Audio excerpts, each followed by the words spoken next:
Too many minded me, holy story. One mind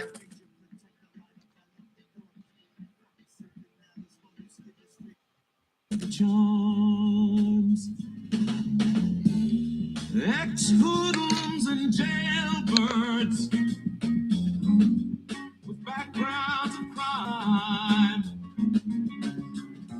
They had a chance to breathe freely for the very first time. Drink cool, clear water from clean mountain streams. When taken for granted, peace. It's not what it seems. They landed at Plymouth, whoa, with a little smile on the face. They said, we're your brothers from a faraway place. I know the Indians greeted them with wide open arms. Too simple-minded, oh, to see through the charms. Slowly but surely, in came the forked tongue to trick those who trusted, humiliate the young. They said Indians are different. Whoa, they gotta stay in their place. Not pure and holy, oh, an inferior race, yeah. They landed at Plymouth, a smile on the face. They said, we're your brothers from a faraway place. I know the Indians greeted them. Peace to God, Malik. Peace to God, Kasim. This is Eugene McDaniels, the Parasite from Buffy. This is the ultimate Thanksgiving song. I always play it every year. In came the religions, the liquor, and the guns. They claim to be good guys, yeah, but they acted like huns, creating chaos, oh, spreading disease. Agents of God, they did damn well what they please. They landed at Plymouth, smile on the face. They said, we're your brothers, from a faraway place. The Indians greeted them with wide open arms. Too simple-minded to see through the charms. Polluting the water, stacking dams, defiling the air, rewriting the standards of what's good and fair.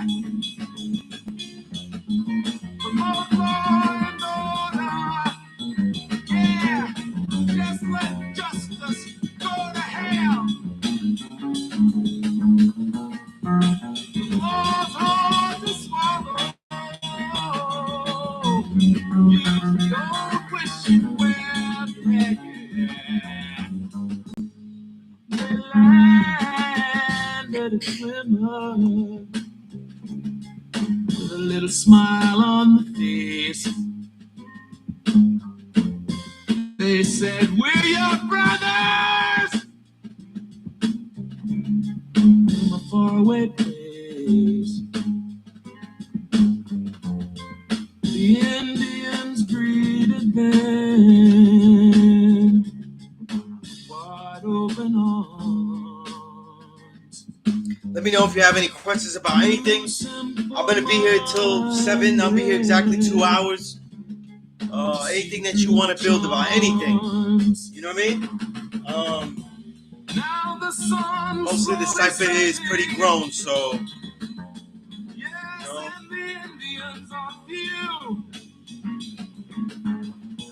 They've been murdered and pillaged. My God, what they've been through. Standing on deserts where it's barren and dry. With better and no water, yeah. They exist till they die.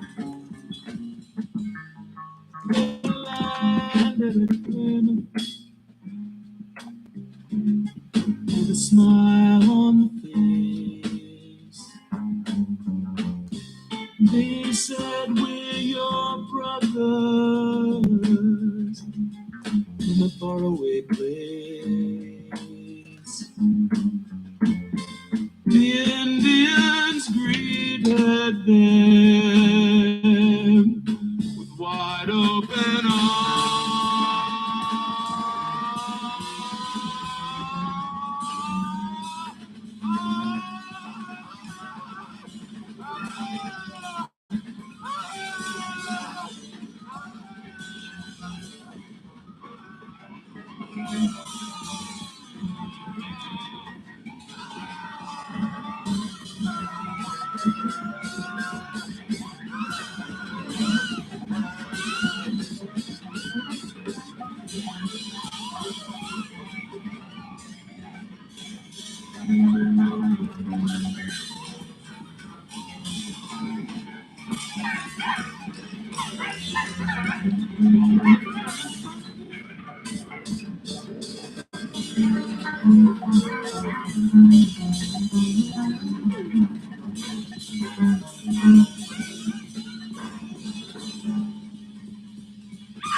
Put the lyrics in there.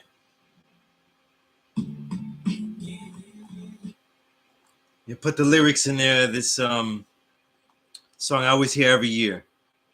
You know, I'm always at the school. I didn't make it, but it's a choice that I made not to make it this year. Let me get these lyrics in there. I just love this song.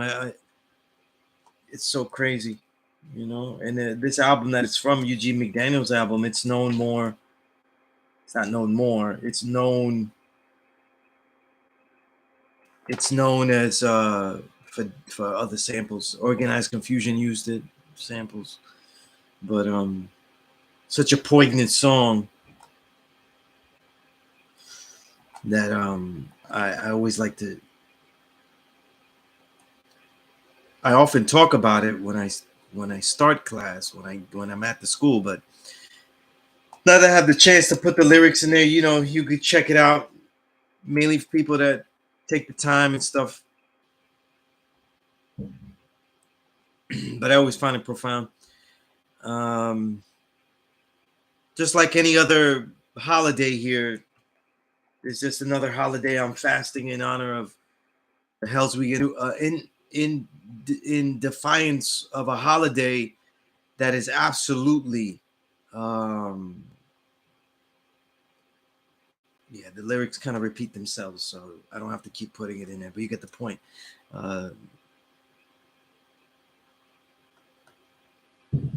Anybody ever want to hear this song? It's you know, Harrison. The parrot song is a parasite for Buffy. Great song from a great album. I'll let you guys do the more of the research.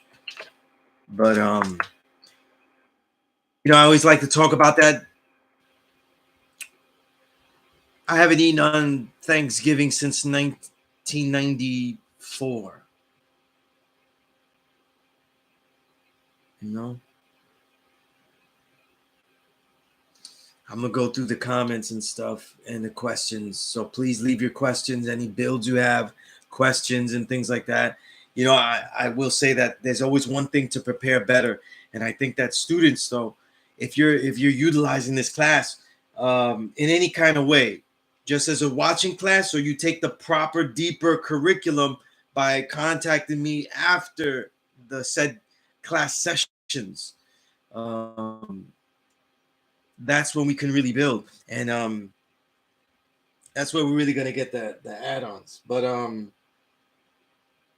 one of the best ways, even if you just use this class session, is to always ask the proper questions, ask good questions.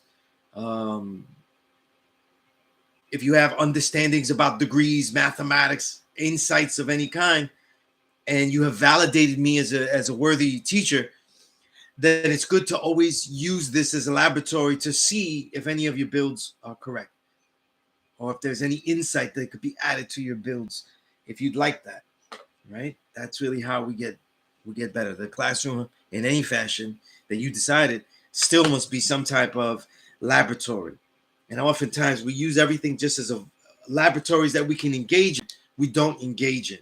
So it's important that we engage in certain laboratories. You know what I mean? But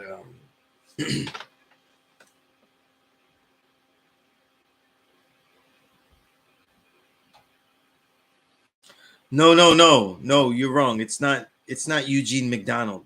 It's not Eugene McDonald.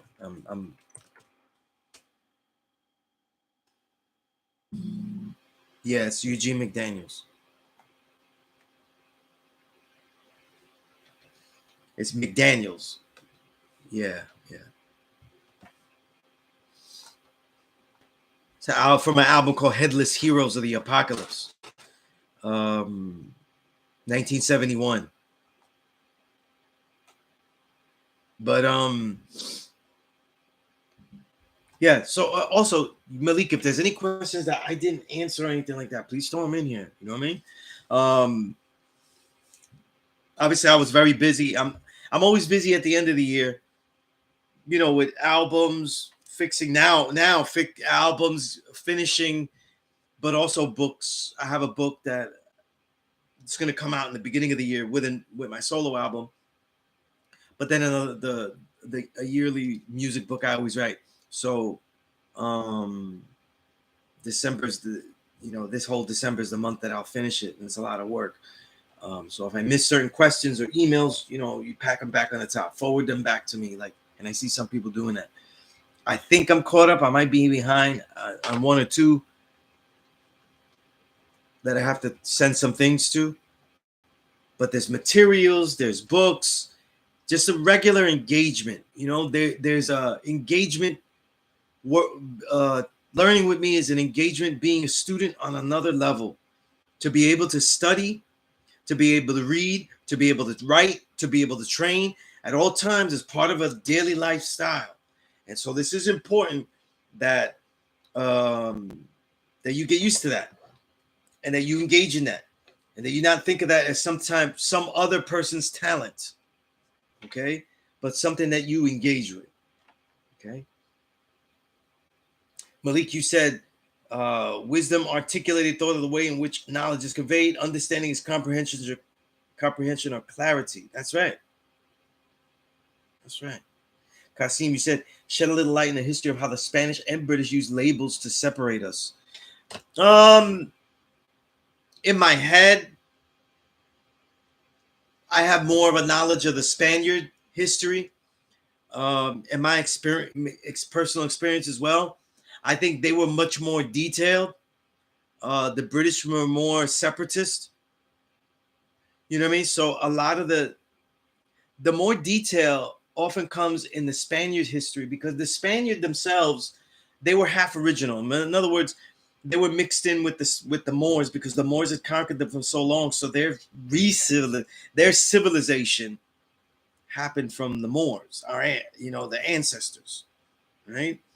And when they decided to take over and take it back for themselves and use what they learned from their ancestors for their own ill-gotten gains, this justified the opportunities to now go seek riches elsewhere and build this empire. So that certainly is something to take note of. And what I mean by separatists, though, is that there's all type of slurs and things like this, and separation, especially American slavery, keeping original people separate by a color system of engagement, right? But the details of mulatto and things like that, and a lot of those come from the Spaniards, having very distinct terms for every different blends of people's genetics and how they came out phenotypically. So remember, this is all phenotypically,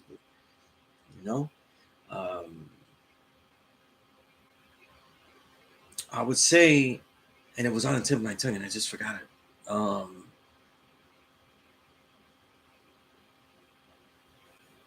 I think the major thing, if I had to say what was the major thing in the history of how they separated us, is in the ideas of one drop, okay? The one drop rule. The one drop ruled on really the British American side, that side, and then the one drop European rule on the Spaniard side. So because the Spaniards were more of like, I guess, absentee owners of the colonies. Like, for example, Puerto Rico means rich port.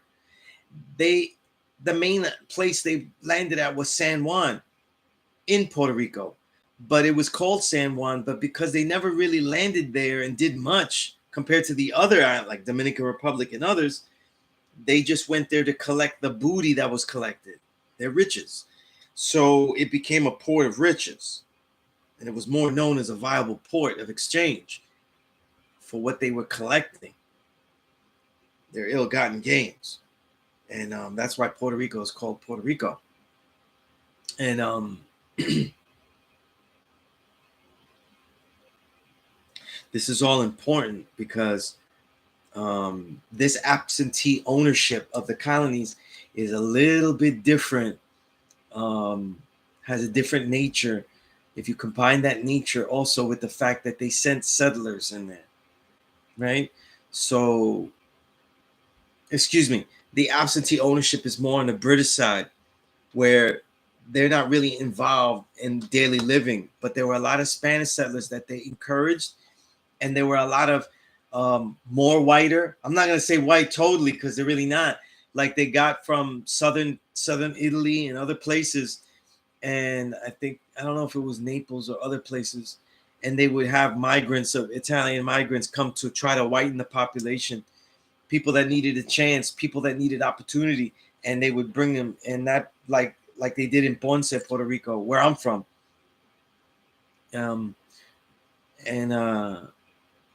That kind of merging lightened the population, but it didn't necessarily take away the culture and the Afro-Indigenous roots that were already fomenting. But this one drop rules, working in converse ways, due to the absenteeism levels of engagement that they had with the original peoples there. This is probably where you get the major aspects of labeling. So if I had to reduce it, and I'm reducing it now because I don't have like stuff on the tap that I immediately would think of to go to right now, even a little bit of research into my catalogs and other stuff. There are a lot of things, a lot of papers and stuff like that. But what do we have? We have that one drop rule obviously makes anyone that has original blood original, right? And it's and the one drop rule in the Spaniard led colonies and of course now countries colonized by them and dominated by them, Latin America, etc., right? Latin Caribbean. The social mobility is very possible is much more possible, and you can use that one drop rule. So if you just you have a little bit what seems to be lighter and things like that, you know what I mean? So there are places in Latin America where I would have much less problems than, let's say, in Puerto Rico, or let's say, of course, in the United States, right? Now, as far as the 5%, it seems to link up with the one drop rule here, but for totally different reasons. And that's something that I think a lot of people that deal with this knowledge, and then they start flipping over and being very FBA-ish, foundational Black American, and very anti all other humanity, especially other original people, they get that confused. They think it's one and the same.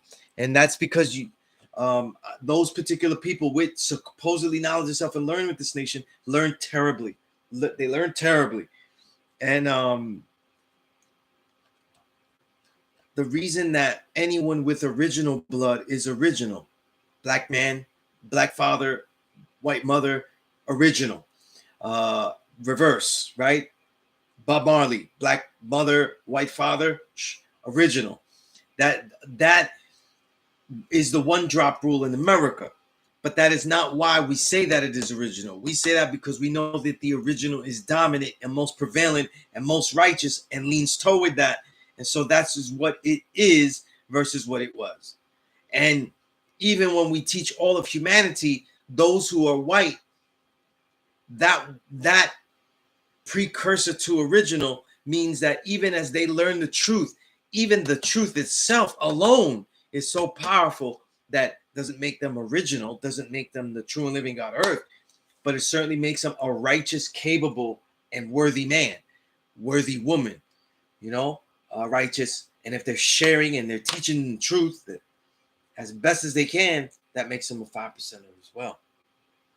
So the 5%, our teachings link up with the one drop rule, but we are not dealing with the one drop rule like that.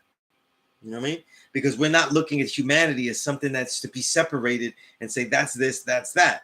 We know the categories and we know the identities and we know the weaknesses of things, but that doesn't mean that we don't see ourselves as dealing with all of humanity with the same levels of righteousness. And that doesn't mean that discernment for individuals is in play here. It is in play here. Okay? It doesn't mean that it is not in play, right? So that's something, And I'll say this though, because I was talking to a brother, and he doesn't have a good. He's just getting into the 5%, and he has an issue with one of the 5%ers that I know, and he's one of my students as well, and I teach him, and he's my brother, and I do work with him on the creative side and the hip hop side, etc. Right, and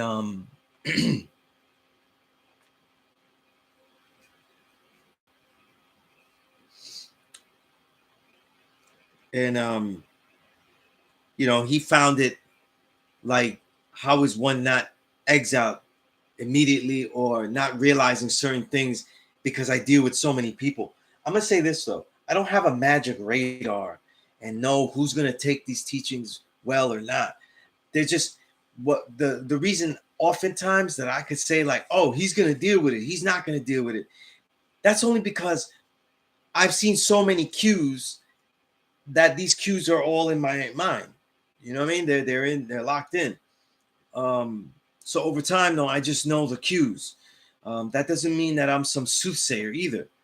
And that also doesn't mean that even though I see the cues and say this one looks most likely that he won't get it, it doesn't mean that I don't give that individual the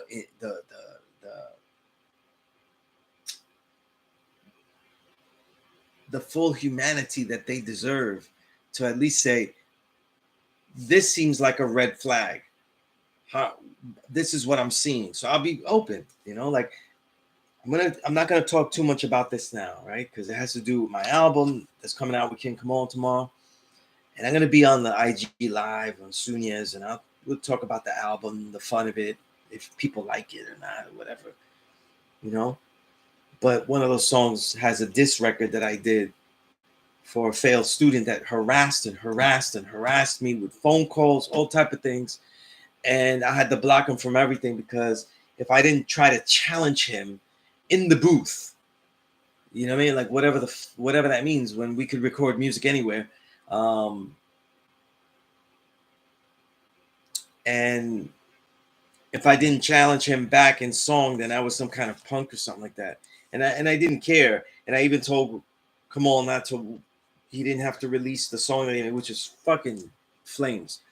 But I ended up doing a verse, and I killed him with one line. And people that already heard me quote the first line, that was good enough. That's how heavy this shit was. But I'm saying that to say this though, is that conversation was because of that. Like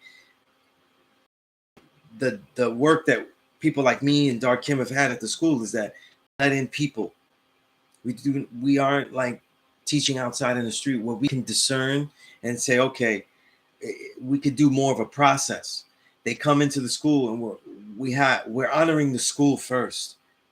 You know, we're not honoring who we would like to teach. You know, we're honoring who is asking for the teachings.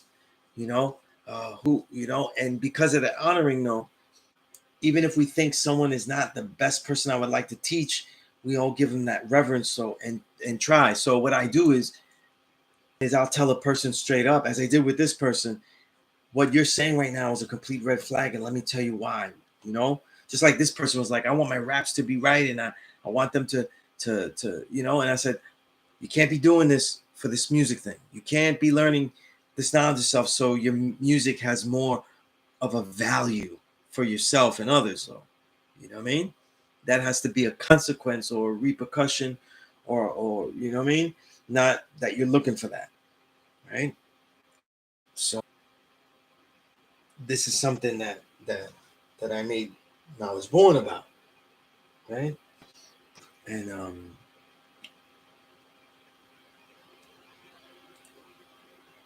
the dope MC that I thought who was just learning, getting the knowledge, who I thought was talking about that person was actually talking about one of my brothers who has misstepped in things, but like any other brother in the knowledge zone. When people say Sunez doesn't misstep, it's because you don't live with me. You don't see my failures. And at the same time, though, I have more of it's harder for me to make missteps that people see because I'm in the hot seat all the time.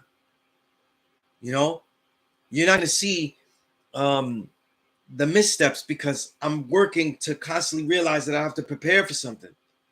You know, that I have to be on point everywhere. That I represent this everywhere. That I represent it here. I represent it there. I represent this everywhere. So I can't make a misstep. It would disrespect many people. And these are people that I love, though. You know what I mean? And the first motivations with that were all the people that taught. So so that's why I said that. Now, I hope I answered that question and I went in this long path because I'm including things I was thinking about. But the reason I'm here teaching every Thursday since every Thanksgiving since 1994, when I disrespectfully threw the ham off the table of my old earth, right? Remember the perfection of my old earth.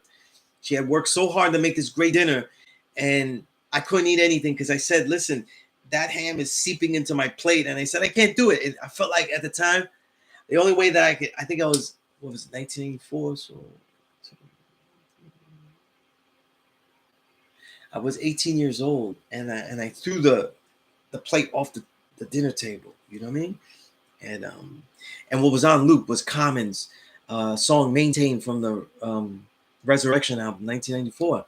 We came out in November, by the way, or at least I bought it in November. I gotta make sure. And he had a song "Maintain," and it said, "What type of rebel eats pork?" And that was on loop in my head. You know what I mean? And just starting, I had just started being a music journalist, and my first piece was published that November. You know what I mean? And it was a huge piece. The 3 R's that feed and starve hip hop: record labels, radio, and R&B. That was my first piece. This is why I knew I was going to be a music writer, journalist, historian. Not necessarily MC. I never thought that. And so I did that. Lyrics were more in my head now because I was really studying to write something worthwhile. And since then, instead of even trying to eat, I'll eat the next day. But Thursday, because of my indigenous ancestors, for the original people, for the lies of this holiday that are even different than religious holidays, because they're not made up stories of mythology and things, or people's beliefs in mystery gods and shit like that. It's immediate history that is being used to justify a genocide that still has repercussions, because no genocide is complete. We don't die. No genocide is complete. It just becomes effectively done, you know.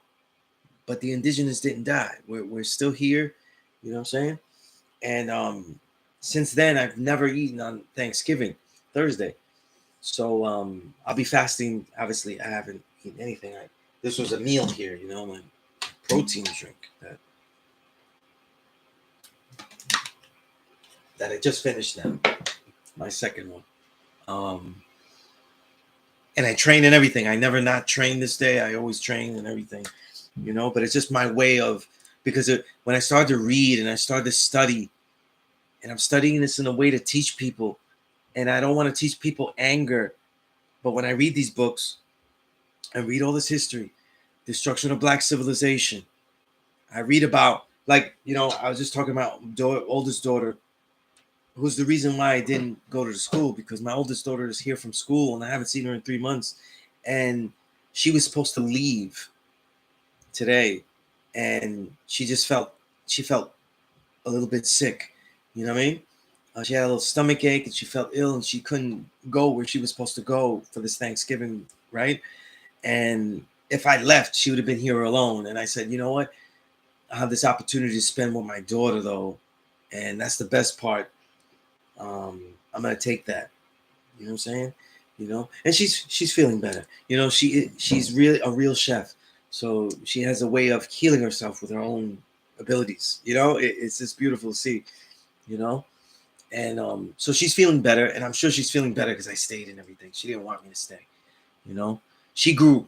My daughter was born in 2001, and I started teaching at the school in 2000. So she grew up with me doing this, where even that was my first baby mother, right? So that, you know, that was a bother to see me do it somewhat. You know, sometimes when you're in a relationship, they're okay. They love seeing you do. They love seeing you exercise, work out, read, study, do community work. They love seeing it though. But then after a while, they feel like they reach a quota in their mind. And like, I feel like you did enough though, you know? And to me, when it becomes difficult is when the sacrifice really works, because Savior Knowledge used to always teach me that sacrifice is not when you give up something you have, you know, plenty of. It's when you give the only thing you have of that. You know, if I have 2 pencils, and I always like the pen idea because I'm a writer. So if I only have this pen to write with, though, and I give it to you, that's a real sacrifice, which means you better write some shit with this because this is my only pen. Right? This actually is not my only pen, of course, but it's my favorite pen. But, you get the point. So, you know, with that said,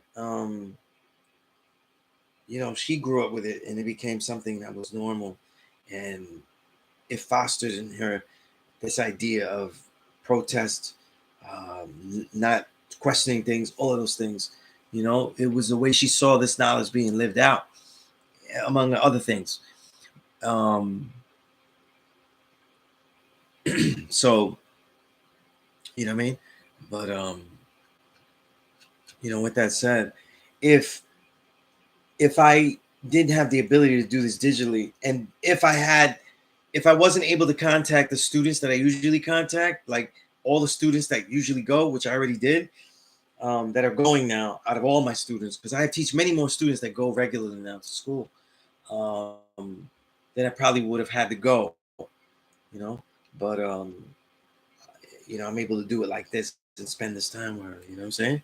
So that's a thing. So that's why I didn't go, you know what I'm saying? But I'll be there next week. I have to go because I have to pick up something from Dark Kim, You know what I mean? Something for the school. So it's important, and I definitely want to be there, and I should be there. In fact, one of the Thursdays in December is my born day, and I will definitely be there. You know what I'm saying? Because I don't do all that partying shit. You know, for a long time ago, the born day became a celebration of my old earth, who gave me life, who did all the work that day, most, you know, the majority of the work, right? And she's no longer with us, so I definitely will go. But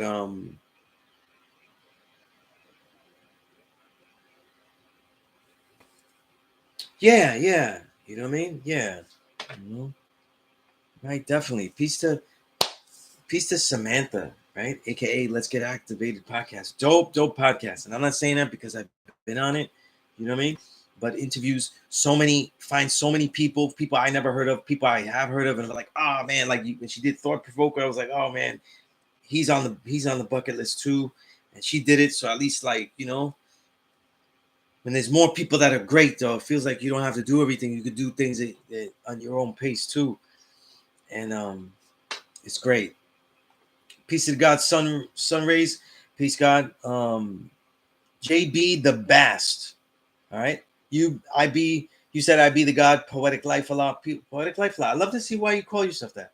Wisdom is the things that I say and do manifested from my knowledge, which will allow others to understand and see the power and truth that existence of. Let me say something about poetry. Besides being a poet, knowledge me, right? Remember the perfection. Dumar Wadi Allah. Dumar Wadi Allah. Remember the perfection.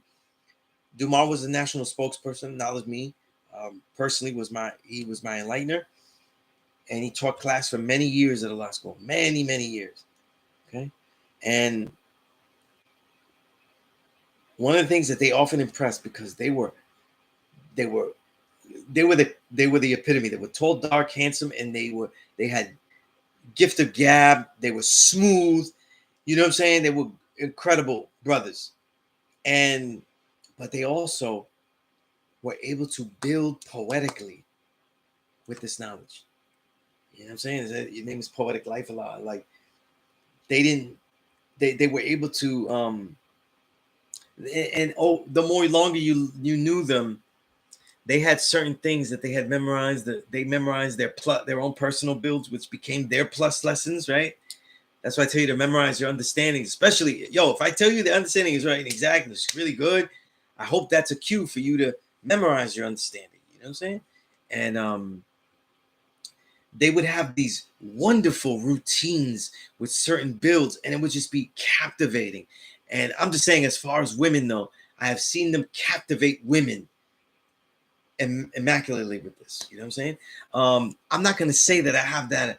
I'm not going to say that I use those abilities, but I'm not going to tell you that I don't have them, though. Okay? In the classroom setting, because I keep it very, very. I always want it to be a safe space. I try not to be that way with it. You know what I'm saying? I try not to be that way with it. You know, but it is an ability. You know, and if you read my poetry, you know that I, I would, it would not. It would be a bad, sloppy humility to say that I didn't have the ability. You know, but boy, they were sharp with it.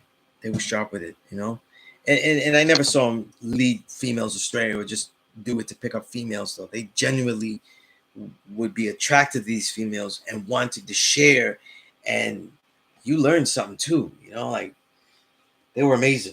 They were amazing, and name is Poetic Life a lot. Like, this thing is a good poetry. You say, who is the original man? The original man is the Asiatic black man, the maker, the owner, the cream of the planet Earth, father of civilization, and God of the universe. There's a reason that Grant Cooper quoted that. Besides its reality, truth, its beauty as well.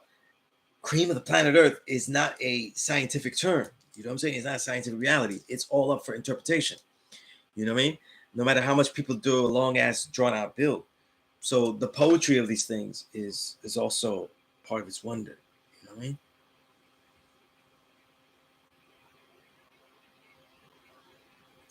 I see that you okay. You use it becomes an acronym. The power of my cipher comes from the equality of truth I see, which give me life because of teaching of life. Right, but at the same time, though, I don't know if you're a writer, if you're a poet, but I am, and I would say like that name is dope. The acronym is dope.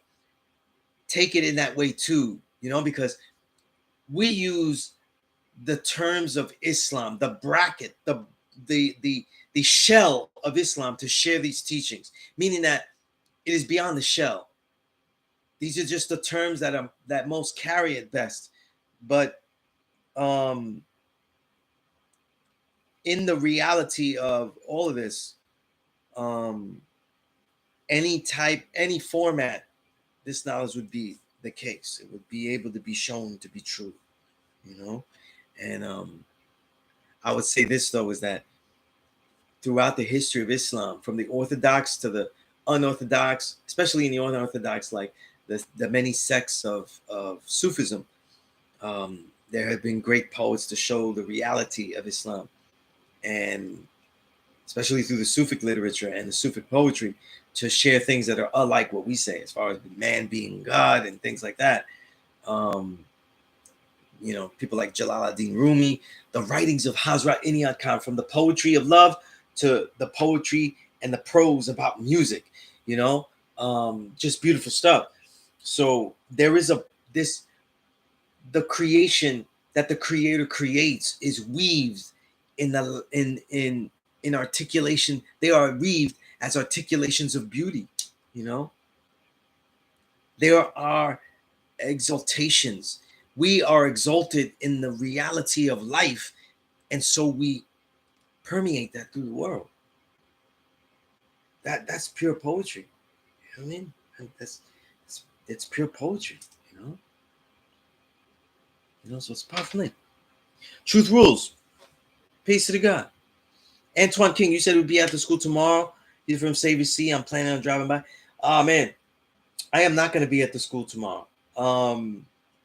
My daughter is going to be here only till through tomorrow, so I will not be here. So I got to spend as much time with her and doing what she loves to do, and so I can't guarantee I'm going to be at the school. I probably won't be. You know what I mean?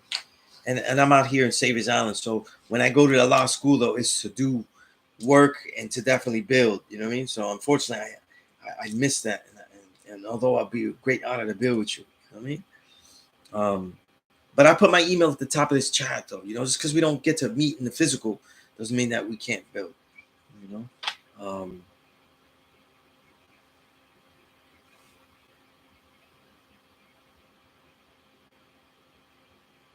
Really, God in the Streets. I don't know what that is, though. Shabu, God in the Streets. Is that a podcast or a song? Let me know. Put me up. All right. Just give me 1 second. I got to get something from this other room here, okay? I think I left something there.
Okay, so what do we have here?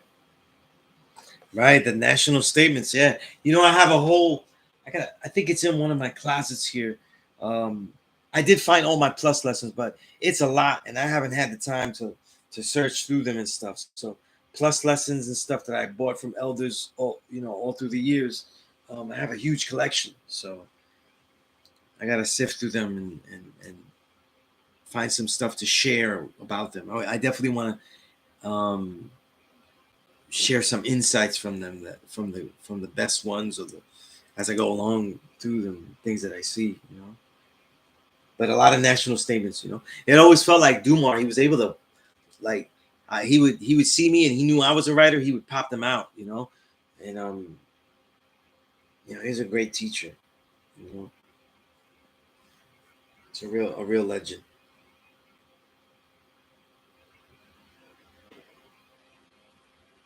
All right, so anybody that has any questions, please let me know.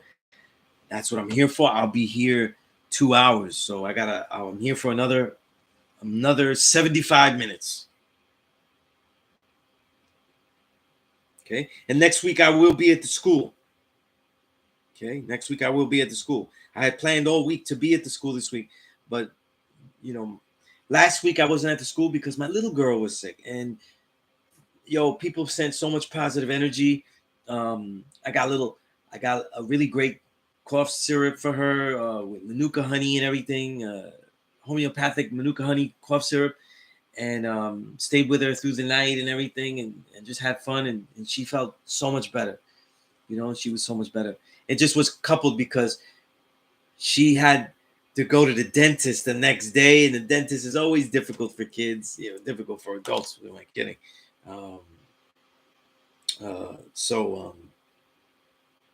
We it just became, we had a great time.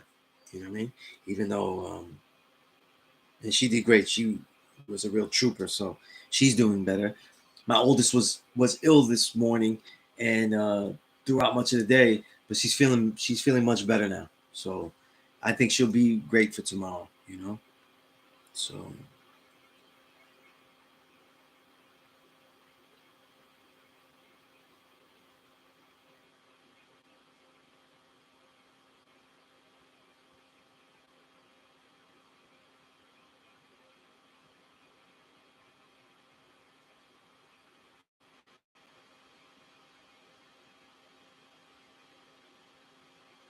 All right. D'Anthony, peace. All right. Yeah, it's definitely good news. All right. Huge fan of Dumont. Yeah. Absolutely, Cassie. Yeah. Spoken word and raps. Okay. That's peace. That's peace. Yeah. Like I said, I actually have my third album, So I'm like the opposite of Andre 3000. You know what I mean? He's even though one thing that's different is that I never stopped writing, for audiences, and just that when I became 47, I started to write. This year, I started to make actual albums, and it's wonderful to express myself in even another form. So I've done everything, every medium you could express your word through. I've done, as far as creating things, you know what I'm saying. So it's been great. It's been a lot of fun.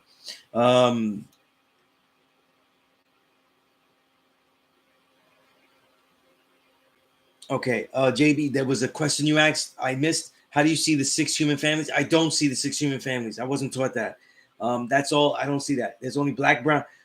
What I learned is for what was taught by the father to firstborn prince, and the firstborns and the first fruit that I learned from, like Dumar, Al Jamar, all of black, brown, yellow. That's the original, and the white is not. That's it.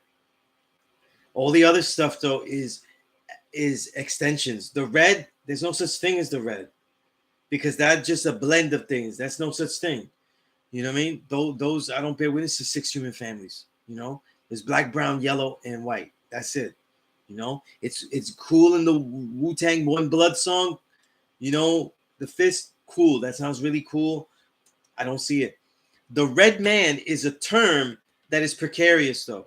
It has many roots, and one of the major ones that is most likely is the one that Dunbar Roxanne Ortiz, the indigenous writer, Native American writer, indigenous Native American writer, wrote about and reference, was that the red man came from the scalping, and the white man was the original scalper, because they were scalping heads to terrorize communities, and then they would take the scalp, and because it was the hair texture of the indigenous, right? And because it had the skin of the indigenous, but it was bloody, and it made the man red because all the blood. That's where that comes from. Okay, so it was a nod to what they were turning us into. So that thing is a real thing. It's not. It is not. You know, and if you go the cigar store Indian that's all red and looks a certain red and mahogany, a weird reddish mahogany, that's not the shade. Like, that's not the definitive shade of indigenous. Indigenous, you know, and since we're on that, all this stuff about people saying they're not African but they're indigenous to this country, that's twofold. They're wrong, but for many reasons, though. Not because the original people are not indigenous to every place in the world, is because the phenotypes of original people are developed for hundreds of generations in certain areas. Okay, that doesn't happen now because we travel more. Humanity travels more, so you don't see that. So it stays lockstep. But the original people are different migrations and from different places. Everything is rooted in Africa, to be simple. Then those other migrations of original people are in places so long that their phenotype has adjusted to the place. More aquiline noses, right? More slit and narrow eyes. Hair textures change, right? Shades, right? Varying shades become more dominant. Black, brown, yellow, right? That has to do with the different places and the phenotype. But what they call the Mongolian, those are original people from Africa, develop these phenotypes and then go to where? The Americas. Okay? But there were also migrations of Africans straight from Africa going into the Americas as well. So to say that when a black person says they're not African, they're only indigenous, though, they're being funny because they're not from that migration and they know it and they can't really prove it. You know what I'm saying? And they misquote and not misquote because they don't even read to quote. They misuse documentation from Native indigenous scholars like Jack D. Forbes, like African Americans and Native Americans, that book, because what he was trying to say was that the Africans that were brought here as slaves and Africans that migrated, they constantly mixed with the indigenous populations that were already there, right? So that means you have to keep it simple, like with the ancient terms, as Ivan Van Sertima movies, the Africoid and the Mongoloid were already mixed way before white people came here. Okay? Way before white people came here. And it is not the assertion of people like Ivan Van Sertima. Ivan Van Sertima, even though he said that the Olmecs that had very African features, broad nose, right, thick lips, that they were not Egyptian Kemet soldiers that they were honoring, because you see their leather helmets and everything that the indigenous people were honoring there, which shows you how long this engagement has lasted. So even if Black Americans say something like, I'm indigenous to this country, you can say that. As an African, right? You can say that in that case. But they're saying that to denounce that they are African. And that's why it's incorrect. That's why it's most incorrect. Because most likely they are not from that 16,000 and 50,000 year migrations. Those two, if we give it the two major migrations, that's where the indigenous are coming from. The Mongoloids and all that. That's when the Indians were exiled 16,000 years ago in the 3rd degree and the 1 to 14. That's where you're getting that. So that's incorrect. All that FBA shit, it's funny. You see the linkage of FBA wanting reparations, wanting things, wanting acceptance from the white man. And you see two things happening. You see them negating any other original people, and that way they could uphold and enforce the stereotypes of these people are the lazy ones, those people are the ones that are taking, those people are the ones, right? That's something that our oppression has been ingrained with us. You know what I'm saying? Which I find totally true with epigenetics, though. We always have to be working on what hasn't been ingrained incorrectly in our genetic mental structure. That is a work that does not end. We always have to be working on that. Go into that a little bit later. Okay. And the other aspect is now you exile the other original people, which is incorrect too, because even though we could make a pecking order of who deserves, let's say, reparations first, you cannot just exile the original people, because other original people of this country, as the Foundational Black Americans group does, I call it a group because I'm not saying that they're foundational either. That's corny. You can't say that as a reality of America, because America has things to work on with those other original people.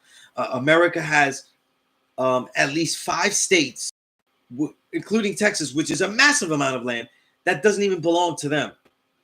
That's Mexico's, right? If we were to go immediately back to when they got it, then so that's something to get back. We have colonies. You know what I'm saying? I don't know. Look, I'll show you this. It's a mug my dad gave me. You know, remember imperfection. My father, he gave me this mug, and you know, he loved to travel. He loved to take cruises, and obviously, it's got Puerto Rico, Dominican Republic, Latin Caribbean, right? Where I'm from, where my daughters are from, both of them, right? But look, nearly all of these, except Cuba, nearly all of these are colonies. Like look at the flag of the Cayman Islands and the British Virgin Islands. They're called the British Virgin Islands. Like they don't even get to have. They have to have the British flag on the corner of this stuff. Talk about a sword above the head. You know what I'm saying? So that also makes it as if America only has one thing to take care of. If America took care of, let's say, if they even did, all of African Americans, though, even African Americans will have to realize that the country is in peril because of all the things that it does. You know what I'm saying? Like, look at this. Like, I've been thinking about this. Even my daughter's very adamant about this, and I love it, about Palestine, Gaza. You know how much I am with this. But look at how embedded the world's financial structure. This is why RFK, who disappointed, of course, but you know, who am I to say, wow, white people have disappointed me? You know what I'm saying? I mean, that's the thing. But I was thinking, I was telling people if I voted, I would vote for RFK Jr. because of the books he wrote, the things he does with the Children's Defense Fund, how, you know, and it would be the best president to assure that we wouldn't have to go through a lockdown and be forced synthetic genetic therapy that is harmful, like these vaccines and all that, right? Of course, probably be the most likely. But he was supportive of Israel, and he let the bag out the hat, you know, the devilishment, because he said, if we get rid of, if we stop Israel, we mess up an ally that is crucial to that area in the Middle East and the oil we have there and everything like that, you know? So it's like, we don't help people if it affects our plundering, which is a complete lie, because they're not just trying to plunder. We're talking about conquering here. You know what I'm saying? Because the Ukraine war, right? Oh, my light goes out. Sometimes it does this though. I don't know why, right? The Ukraine war, right? That is being done to try to take over Russia. But in doing that, because Russia actually is more powerful and has more economic structure than us, as far as not having to deal with so much import, and they can actually make all the wheat, actually make all the grain, actually sustain themselves. If they were cut off from the world, they actually would do a great job of sustaining themselves. Whereas here in America, we have a much, much bigger problem. And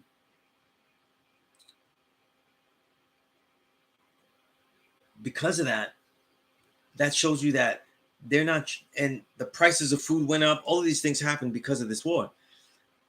And that yet they're giving billions of dollars because the idea is conquering. And that has nothing to do with just securing the plunder. You know what I'm saying? Trying to get rid of Russia doesn't secure plunder. You know what I'm saying? So it just tries to continue to be the tops, you know, in the idea of the future where you might be plundered by a bigger power. And that's preemptive. That's what makes the devilishment, you know, preemptive strikes, you know, preemptive war, right? And so all of these things are things to think about, you know what I'm saying? And if all African Americans, though, they gave them, you know, I had this line, I don't want to give it up, but it's just a really good line. I had a line in a song called What If, on the album we're releasing tomorrow. It's the last song I did with Kamal for the album. And I had a line where everything was changed. Like what we would stop. What if we stopped all these things and changed them? And I said, no reparation lump sums, just Mansa Musa trust funds.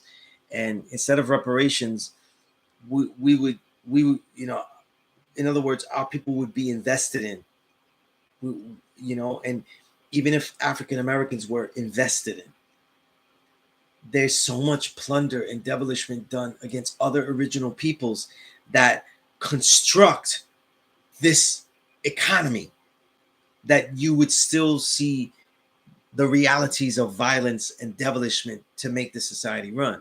It is not only Black Americans. So it's like, that's not the end game only, you know? And when I see foundational Black Americans do that, they're not thinking in the mentality of wider American. It's like they're just competing with white people, and that's sad, because when you compete, you lose, you know.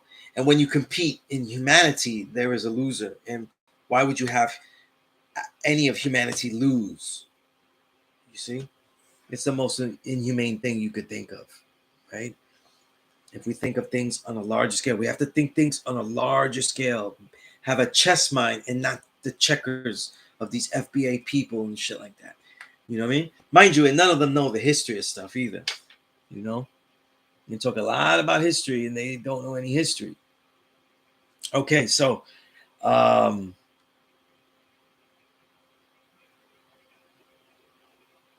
you for that. Earth Lessons, that brown girl from Compton. Why does that sound familiar to me?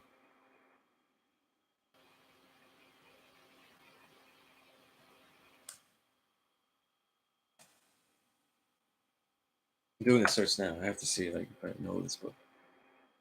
Oh yes, that's from the Earth. That's from the Earth. Okay, okay. Certainly an excellent recommendation. Certainly excellent recommendation. I have to put that on my list too. Thank you for letting me know about that. I knew about the Earth and I totally forgot about that. And I'm going to put that on my Earth book list. Thank you for letting me know about that. You know? And the Piece of the Earth, Harmony, Equality.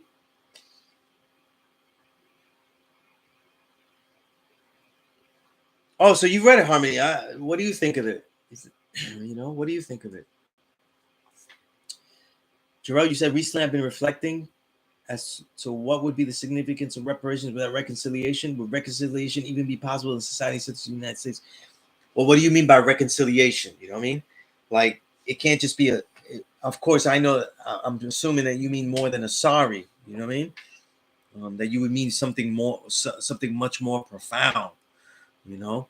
And that's certainly, you know, like, the thing is that it needs, just like Fidel's Cuba, you know, it needs a revolution, a complete change of the way the society works. And I think that our generation today, a lot of millennials too, they don't have a knowledge of self, and they're trying to fight the devilishment of the world and the restructure. I think a lot of it comes from a good heart, even though it's right. And in trying to restructure the world, they over categorize things because they don't have the simple, mathematically shown and proven categorization that we have. You know what I'm saying? And I think that's a problem. And I think that they use their power where they can find it, and that's a problem too. When you use your power only where you can find it, then it is also misused power. So, for example, they can only seem to have power in recategorization, redefinition that is not really thought out, right? And realignment of people's identity in the creation of many identities, right? So this ends up being not empowerment, but a false empowerment. And you have more confusion. But they haven't gathered the power to really redefine things, economically structure things. We're all in that struggle. And every generation that comes to and matures in age has to deal with this frustration, right? Has to deal with this frustration that yes, things got a little better, but they just feel like concessions. Like a lot of white folk that are well-meaning, they argue that why are people like this though? Things are so much better than they were before. Racism is not what it once was. That is totally not the fucking point. You know what I mean? The total point though is that the people, if we're dealing with racism in any kind of way as a system that oppresses us in any kind of way, it actually means that other people are still not and still benefiting from its opposite repercussion, meaning in this case the well said white privilege, right? So we see a betterment, but are these betterments really betterments, or are they concessions, compromises that extend the war and the life of the bloodsucking? It allows technology, those who are in power, to develop technology and systems to readjust the way that they bloodsuck. Look at the way slavery ended, though. Is a great example. Slavery ended. The Reconstruction period wasn't just black people; it was also white folk, and they readjusted society. So there is no more slavery. You have to say, "Yay!" There's no more slavery. It's so much better. But what they did was they realigned it, though, and they may be making more money easier by the systems of economy that they made now, right? Again, I've been talking about this a lot with my daughter yesterday. We had long conversations. I'm reading a certain book. If anybody wants it, though, um, I only have about 100 pages left.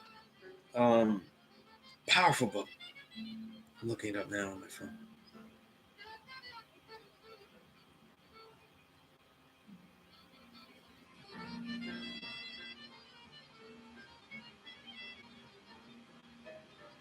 Cobalt Red: How the Blood of the Congo Powers Our Lives by Siddharth Kara. Siddharth Kara is a reporter, journalist, writer that actually went in there, and he has many books of this kind. And this one is one of the latest. So I started with the latest one when I collected all of his books, and a powerful book. How all of this stuff, the things that power the cobalt batteries, the things that power everything, is coming from there. Look, I said that, and my light went out again. There's something with my light fixture here. But anyway, it's like we're in Dominican Republic now, right? Se pagó la luz, pagó la luz, apagó la luz. But the yeah, no, yeah, am I? No, I'm playing a little jazz ballads, and there ain't no three stacks here. This song playing now is "I Left My Heart in San Francisco" by Red Garland. So it's his version. "Left My Heart in San Francisco" is probably not probably, it's Tony Bennett's signature song. You know what I mean? He sang it beautifully. And I don't think anybody else sang it. People sang it beautifully too, but it's his signature song. But that's what I'm playing here, Red Garland. I just love the way Red Garland is a jazz pianist, one of the great jazz pianists. And yeah, not 2000. Oh man, I'll say stuff about that later. Yeah, yeah.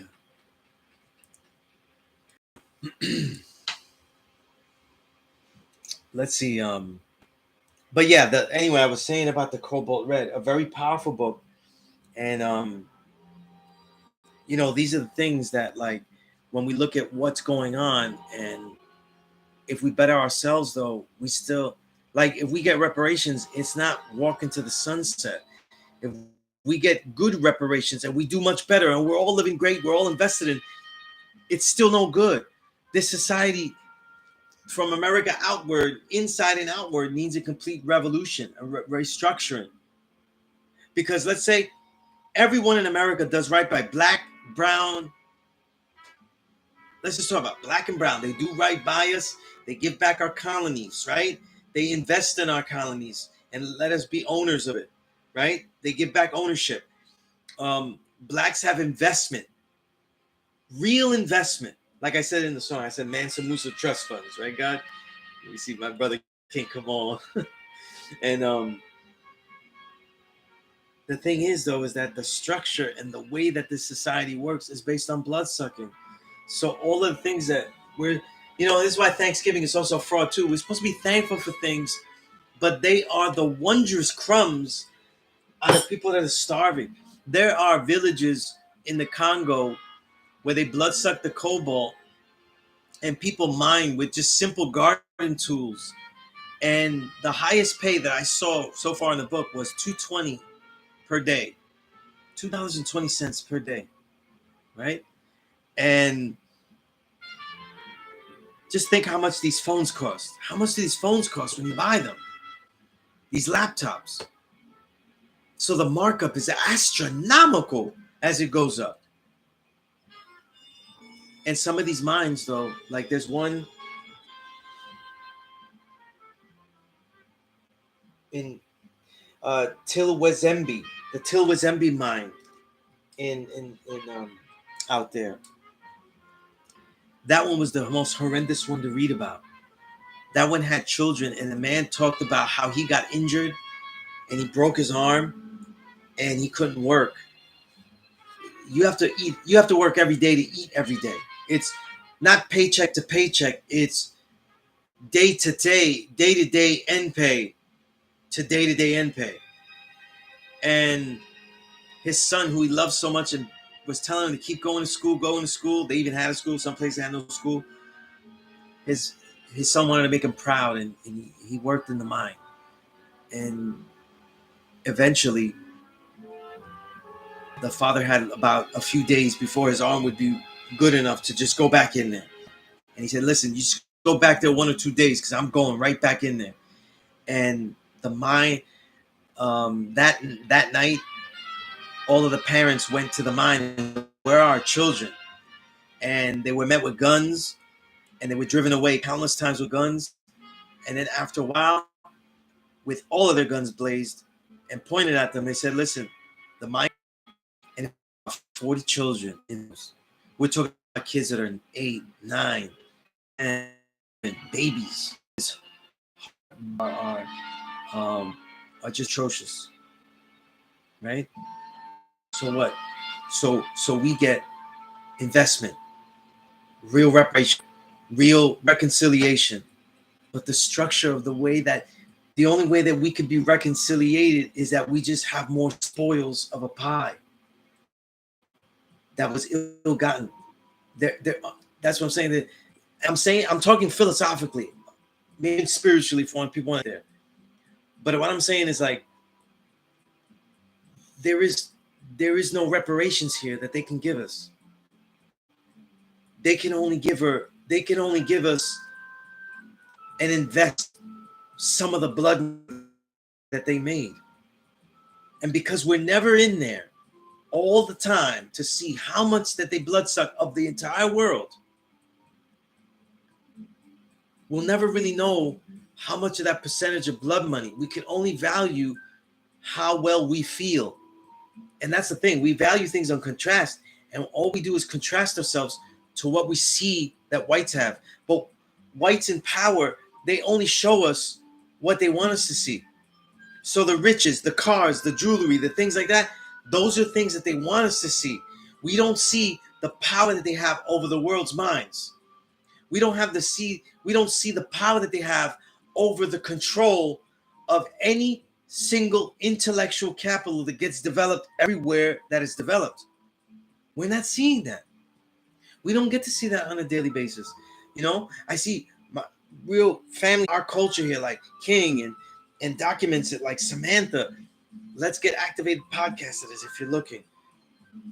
Right?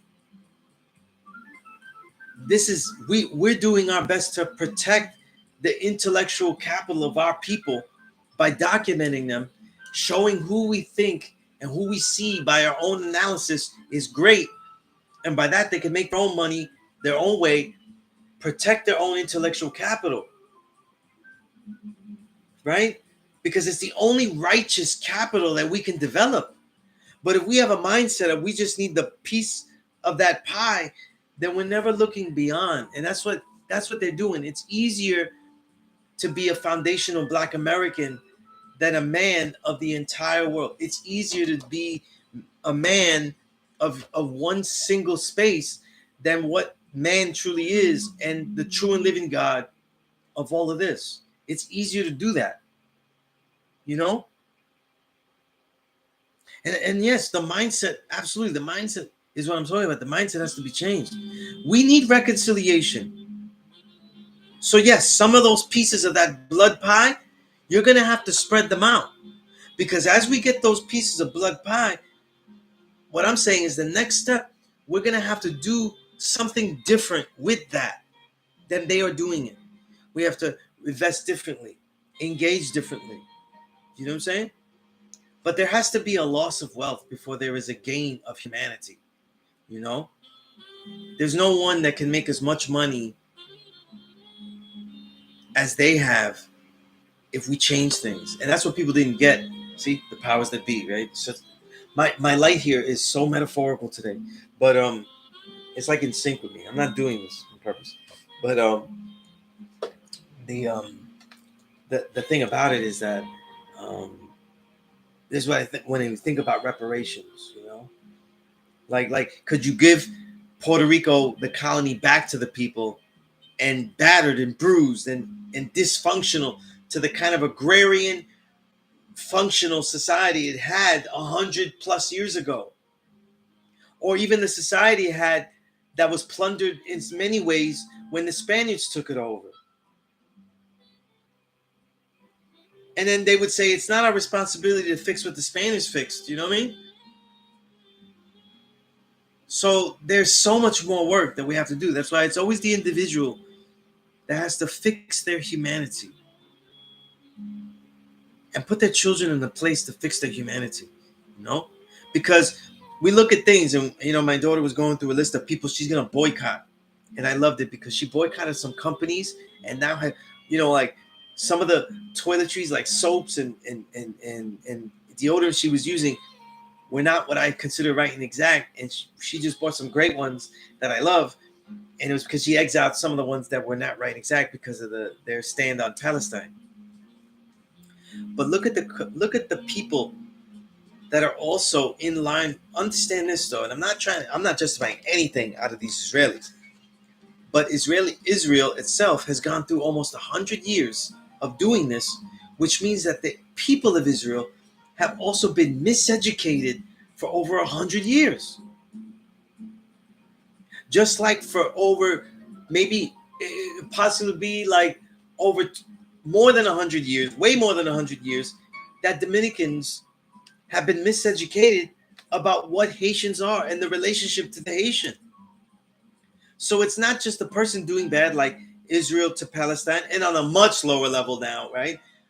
Dominican Republic to Haiti, right? As far as mentality, the way they treat them,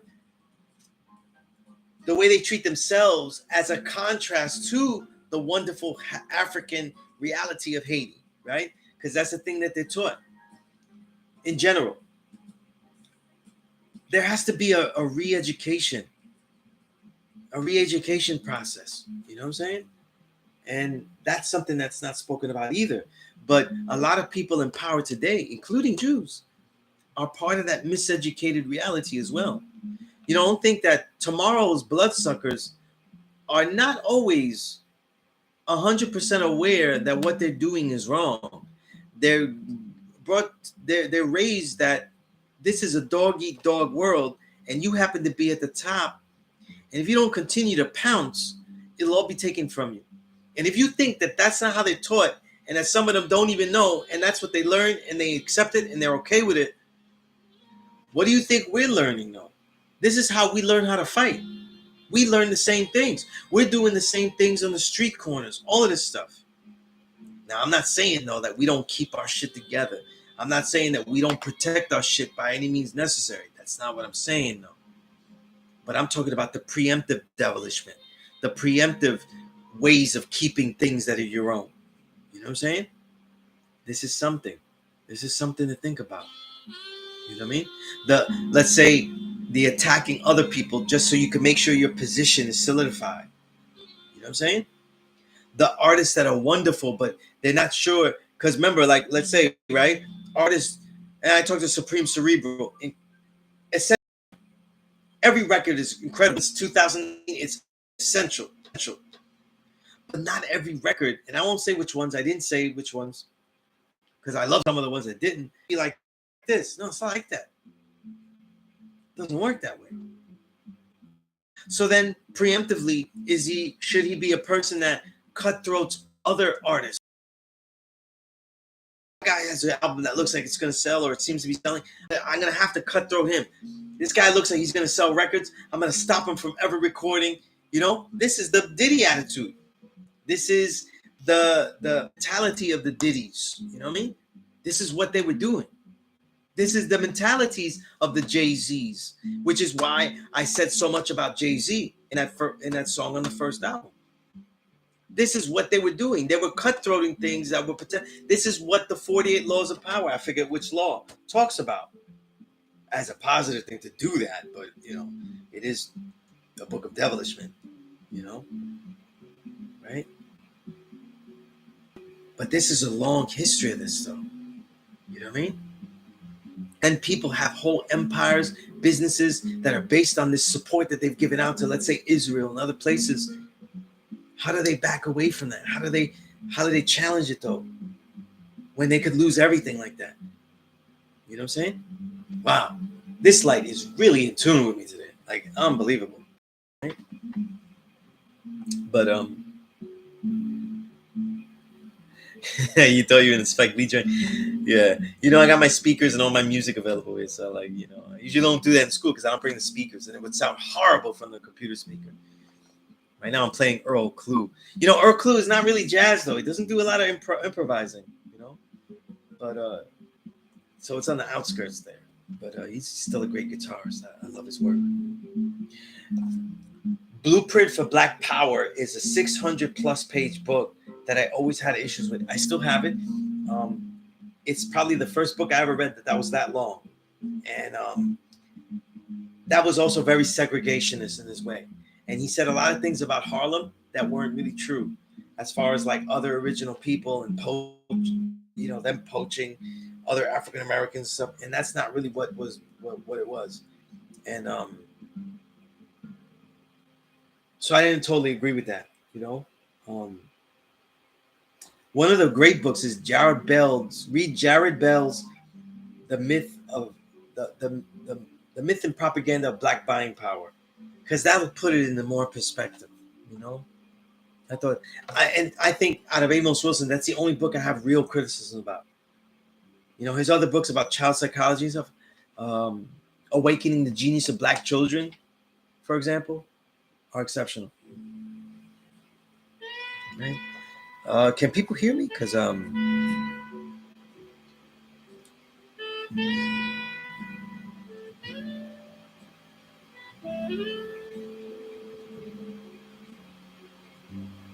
me go back here and read these. Let me know if you can hear me. Okay, that's peace, sir. Thank you. Okay. Okay, my sound is on other people. Clemente, check your stuff because my sound is good on everybody's end. So there was a moment though where I took a moment to go into the other room to get something, and the sound was off then. That way, you know. But Gerald, you said by reconciliation, I mean a prompt for future development communities of disenfranchised people as opposed to just tossing capital votes. Yeah. That's certainly the reconciliation I agree with as well, you know? By the way, as far as 3000, it's not a funky album by any much means. He definitely sold us novice playing, which is fine. I guess my first album, you could say it's a novice MCing, so that's why I relate. But he really just made like a very a background music, a background meditation, um, um, kind of album. You know what I'm saying? The song titles felt stupid too, though, because it doesn't go with the albums. I don't know why he wrote them like that. But I find more fun the jokes that people play. You know what I mean? And I feel like he, again, his press machine though, even though he acts like I don't like fame and this and like whatever he did though, it was a great propaganda machine and promotion machine, not propaganda, promotion machine for his album, because he got a lot of people to talk about it and a lot of people to listen to it that don't. And hip hop listeners today, I'm talking about good hip hop listeners, like they don't really listen to a very good range of music. You know what I mean? And I noticed that since the 2010s, because in the 2010s, I'd be analyzing records and people would love records and samples. And I'd be like, that sample is very overused. Very overused. Or like, and I'm like, those drums are very overused. I don't know, like, how is this like, you know? But just to hear new artists and the same drums and samples was exciting people. That's not working for me. You know what I mean? And I think by the mid 2000s is where then you start to really see a good overall sample game. You know, take root. You know.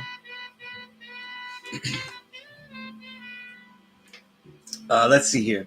Yeah, King, you funny King. 3 Stacks flute in the background. That's so fucking funny.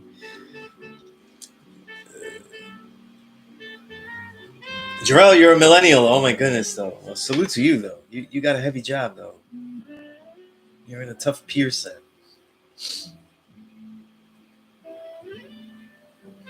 Yeah, the album technically comes out at midnight, so if you did overeat with family and folks, salute to you, I guess. But the album does come out at midnight and stuff like that, so you can check it out. Yeah.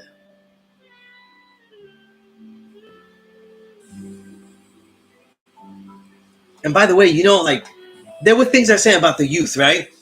And one of my brothers was asking me, an MC brother I know, and he's got children, and he was asking me, for his 8-year-old child, doesn't read that much.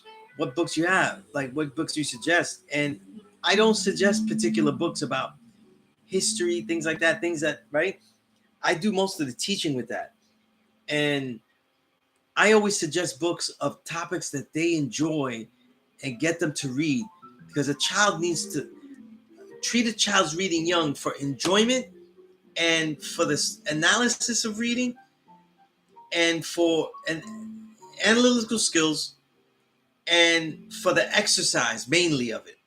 They have to learn to be a fast reader. And what I mean by analytical is that instead of giving them stuff to learn, factual things to just learn that you need them to know, get them into enjoy reading by giving them things that they'll have lots of opinions about. So their favorite about biographies of their favorite sports players or people that are great that they should know about, or musicians that they like and stuff, things like that.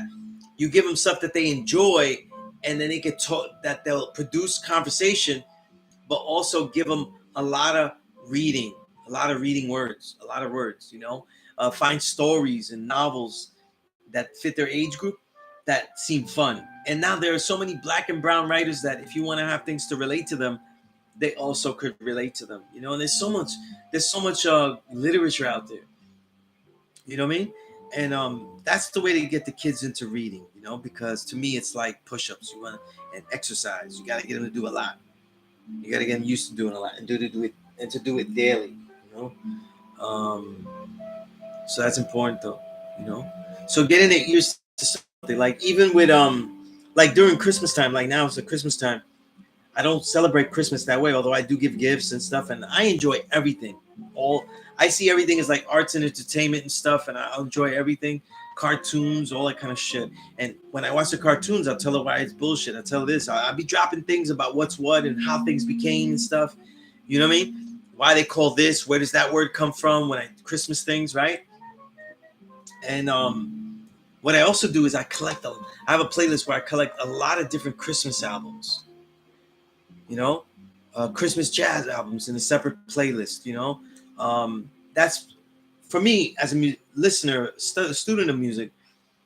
I like to hear interpretations of things, and hearing different interpretations. And for the children, it's easier with interpretations of songs. Like Jingle Bells, Santa Claus is Coming to Town, shit like that. Silent Night, which is a ballad. Then you would hear, the child would get used to hearing, let's say, a jazz instrumental version, a jazz singer singing that, an R&B singer singing that, country singer singing that, different versions, and it opens up the palette of their ears. That's what you're trying to do. With the lots of reading, you're trying to open up the muscles of their reading. With the music and the arts, you're trying to open up their palette of their reading. You know what I mean? The palette. So like, I have a lot of playlists though. What I do for myself too, where they're like a famous standard song, like "Funny Valentine," right? I'll put that song, right? And let's see, my playlist has about 29 versions of them, right? Anita Baker, Marvin Gaye, Ella Fitzgerald, Etta James, Frank Sinatra, different Frank Sinatra live version, Shaka Khan, Chet Baker, Miles Davis doing it multiple versions, live and in studio.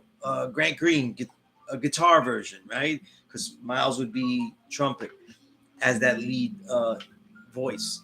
Bobby Timmons, piano. Herbie Hancock, piano, right? Comparing, contrasting. The stylistics, a 70s soul group, falsetto. Tito Puente, right? A more, I don't want to say mambo. I hate that word mambo, but a more son, Latin jazz type of version, right? Tony Bennett, Carmen McRae. I'm just Sarah Vaughan, Supremes, right? So I'll play all these just to see the differences, the way that you can interpret things differently. And I noticed that my youngest daughter has a lot of fun with that, and she likes to sing. So it's a way of showing her, like, yo, you can do these wonderful songs your own way, but it's okay to do it their way first, and then as you go along, you develop your own way of doing it. You know what I mean? But it opens up the palette, though, the possibilities of interpretation. Because a lot of times, like poetry, we talk about poetry. People listen to my lyrics and stuff, right? And my poetry, and they'll see all these words they may have not have known. But in essence, though, this light is a pain in the ass today. It wasn't doing this all week, but crazy. You know what I mean? This shows you that I am not the richest man, in the world, right? I really am poor righteous teacher on many levels, but the English language, though, the amount of words that are used, though, there are essential feelings that are being expressed, and sometimes it's not what the word means that expresses a different channel or vibe of love. It's also the way the word sounds when you read it and when you hear it sung or read, and this is why language is so beautiful. And I'm just using love because it's the most extreme, most wonderful emotion, feeling, and thought that we put into all things. You know what I'm saying? If you think love is something that is abstract, but it is also something that is real. It is understanding, but it is also an abstract reality. It's why it's the most beautiful thing to write about, because it could be anything and it is everything. And that's why I'm saying, using that now as the example. But that type of channeling, though,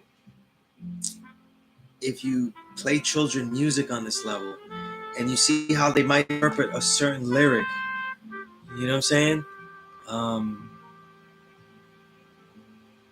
It's a beautiful ballad. Right now, I was playing Blue Mitchell. There will never be another you.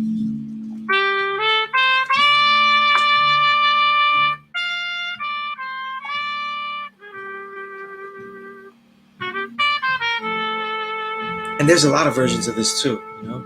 But like for example, like I'm trying to think of a love song that is just absolutely beautiful. Embraceable You. If anybody's ever heard of Embraceable You, I have in my playlist. There's more I need to collect or put in the playlist, not collect, but put in there because I have them scattered. I have 16, but the most beautiful is Sarah Vaughan's. You know what I mean? But it's not just when a child hears this, for example, like my daughter, who's her name is Alma. She really is Alma. She really is soulful, right? And I'm playing it now. I'm playing it now because I wanted you to hear it though.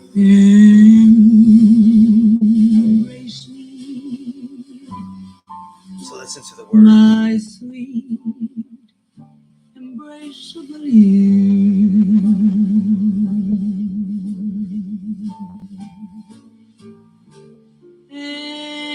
Embrace me, you irreplaceable you. Now read the comments while this is playing. Just one look at you,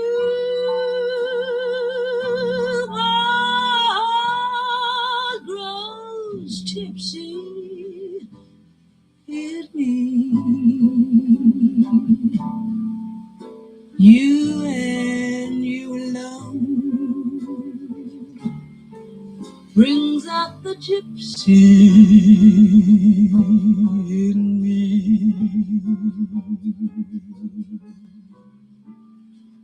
I love all the many charms about you.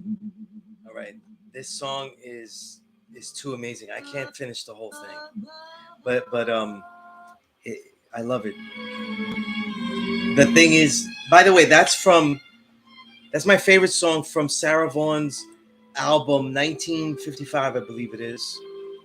And there's some questions about music. 1954, Sarah Vaughan with Clifford Brown. That's the name of the album. Sarah Vaughan with Clifford Brown, great trombonist who died young. No, not trombonist, trumpet player who died young. His trumpet playing is beautiful and it accents her so lovely. But if you have Sarah Vaughan and you see how her vocals, they kind of reverberate, that's called melisma. And she had an operatic voice. So she reached so many peaks and so much power. Her jazz singing is so much different than. That's why she's on the great trilogy, the trio of Billie Holiday, Ella Fitzgerald, Sarah Vaughan. Those are the best three ever. But that album was where you start with Sarah Vaughan. What I was saying is that when you hear her version, you hear other people's versions, and they have to sing it differently. They have to do things differently. When you open this up, it shows possibilities to children. You know, just like when you see ball players, they watch all the ball players, and even though Jordan is the greatest, that's not really up for debate here, though. We won't do that now. We won't do the silly, wrong debates. But you gotta watch other players, and you say, well, with their physical capabilities, this is how they do it and how they develop their. And this is the beauty of it. And if you get children to see different things, then you get them to see these interpretations wonderfully. You know what I mean? And so there's all different kind of ways to get children to have a different palette. You know what I mean? And it just so happened, like my daughter, my youngest was hearing me play Rhiannon Giddens. I'm gonna write a thing in there because people don't know about it. Rhiannon Giddens, one of the most. She also has an operatic voice and has sung opera. I hope I'm spelling it right.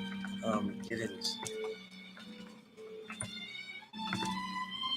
And I saw that show Nashville, right? I mess with a lot of different kind of music. That show Nashville, and she was in it. and her voice blew away every other country singer in there. Um, and I think you just at them by just doing that, like yeah, the way other people are doing it here. And Rihanna Giddens though sings mainly country, soulful, but she sang Nina Simone's "Tomorrow Is My Turn," but with her voice as a beautiful ballad, and that really has changed the way my daughter has listened to music, because I feel like in her young life, that's one of the ballads that has really blown her away. That isn't a Disney ballad, you know what I mean?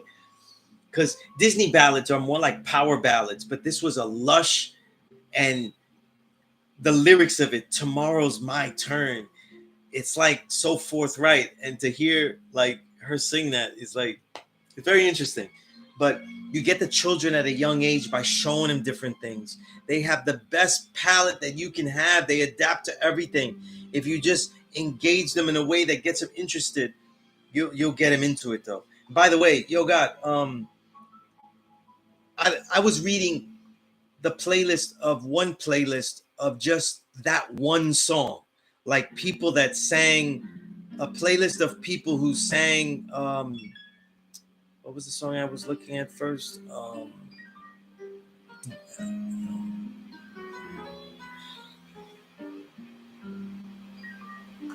My Funny Valentine. So I don't have Donny Hathaway never sang My Funny Valentine, or at least he never recorded it, and the Whispers neither.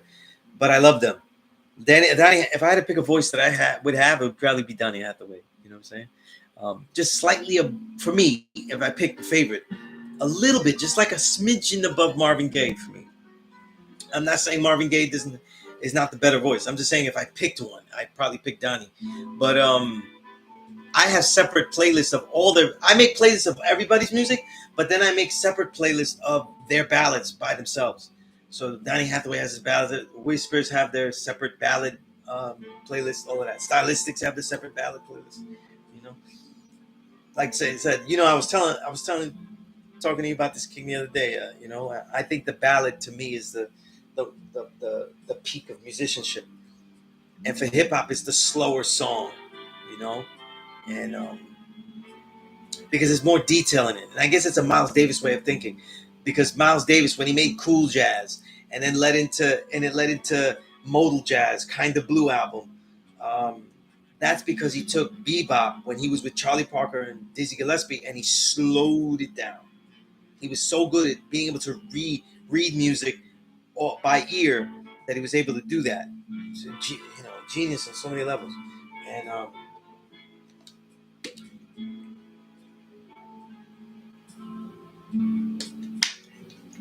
because I have daughters, I don't have to appeal to them through the more aggressive way of music. I can appeal to them to that peak immediately and appeal to them through the ballad. You know what I mean? And a lot of times I just be getting them. You know what I'm saying? Because it's easier to hear something that relates to an emotion that they know well, love, and then segue that to listen to the details of this. So they're not going to get an upper tempo jazz cut or any kind and hear the musicianship. But when they hear an accented, something like Chet Baker's trumpet here accenting, they're going to know that that's like a vocal, and they're going to hear the detail. So it's something. It's a mentality. You know, it just has really worked well with my children. And of course, take note that it's daughters, though. With boys, you can play more aggressive music, and there are certain things you can do. To get amplify their yang. You know what I mean? And you know what? Stanley Turrentine is probably my favorite saxophones. I think is not the best, but definitely my favorite, because he did so much soul jazz, and that gap between soul jazz, not necessarily jazz funk, which I like a lot too, but that soulful jazz, like a lot of riffing, and you know, and so I have a separate ballad playlist for Stanley Turrentine too. I pretty much have all of Stanley Turrentine's albums. I have the whole collection,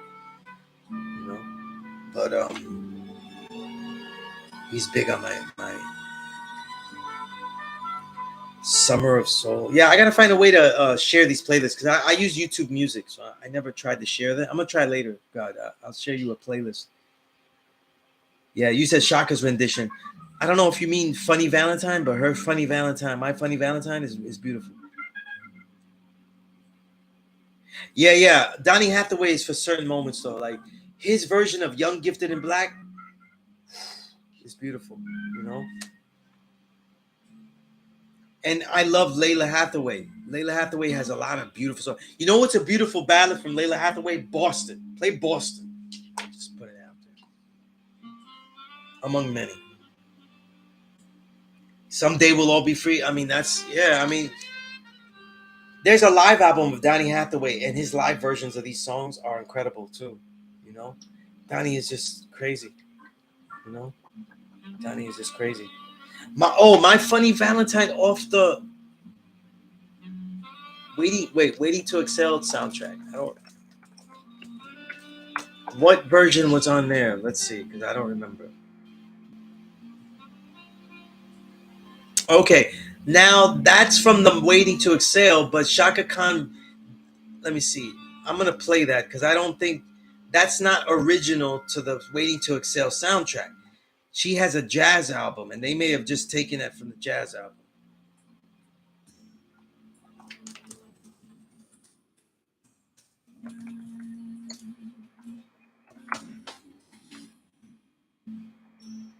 Either that, or I have two Shaka Khan.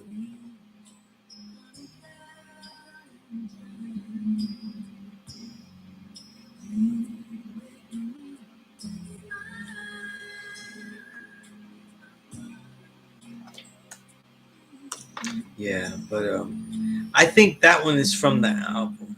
But this one seems a little slow, even slower, done slower.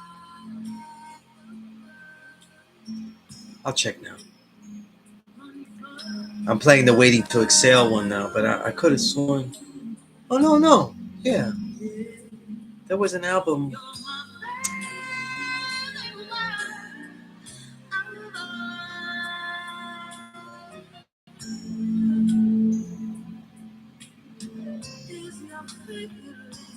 No, no, you're right. Yeah, I'm wrong. I'm wrong. I don't know why I had that. There's a jazz album that Shaka Khan made, and I could have sworn my Funny Valentine was on that too, but I think I'm pretty sure I'm mistaken.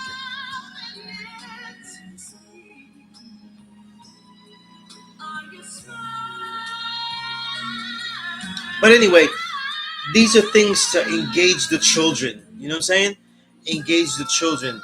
And I was wrong. It was All of Me was the one that's a really beautiful song that is a balladish that is on that jazz album.